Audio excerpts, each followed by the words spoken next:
যারা মনে করছেন পুজোতে কী পরবো, পার্টিতে কী পরবো, ব্রাইড মনে করছে যে আমি বিয়ের দিনকে কী পরবো, রিসেপশনের দিনকে কী পরবো, ভাত কাপড়ের দিনকে কী পরবো, সো তোমাদের জন্য এই টিউটোরিয়ালটা।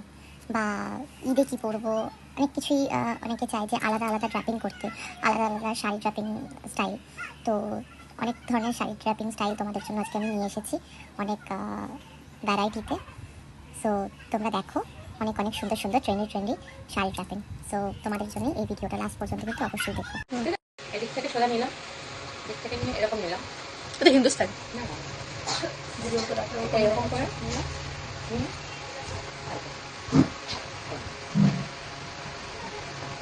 ভালো করে পিকচার করতে হবে।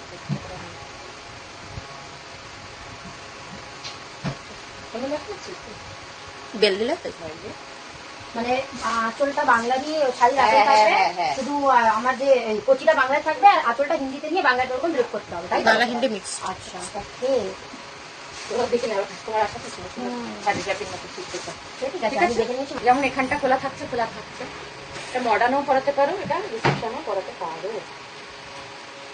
এরকম নিয়ে শুধু জাস্ট একটু ছোট হচ্ছে, এটাই মহারানী, তাই তো? সেম এটা কিন্তু মডার্ন, এটা মডার্ন, মডার্ন। ঠিক আছে। এরকম ভাবে সেম এরকম ভাবে বেল্ট করাতে পারো। এরকম যদি সুন্দর একটা কোনো ইয়ে থাকে, ব্লাউজ থাকে, সেটাই সুন্দর লাগে। আমি দেখবো তোমার একটা বেল্ট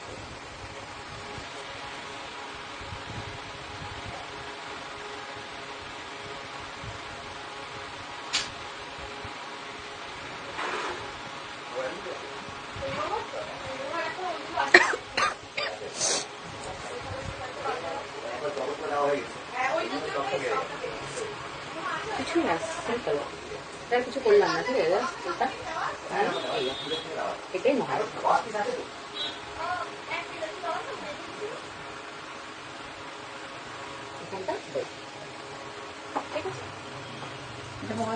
যদি এরকম তুলে দিলে আট পরের মতন হয়ে যাবে, তাই তো? হ্যাঁ, ওটাই মানানটা সহজ আছে। এটাকে করে দিলে কিন্তু আমাদের ইয়ে হয়ে যাচ্ছে, আটপৌরে হয়ে যাচ্ছে, ঠিক আছে। এটা করে দিই, আর আটপৌরটা আরো বেশি তারপরে থেকে বেশি রাখা হবে।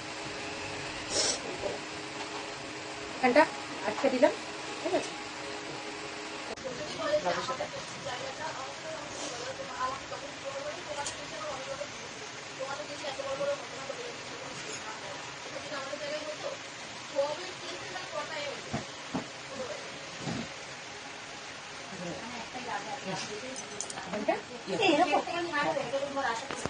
এদিকে এদিকে এদিকে নিয়ে আসো।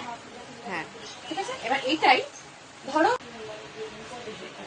এরকম থাকবে, এরকমটা বেল্ট থাকবে, আর যদি স্লিভলেস কিছু থাকে তখন আমরা এটাকে এরকম করে উল্টো পাল্টা জগন্নাথকে নাকি ভগন্নাথ নাকি বলেছে। কি অবস্থা। আমার হাজবেন্ড তো একদম পছন্দ করে আরে না, না, খবর দেখবে আর উল্টো পাল্টা কমেন্ট। এখন চলে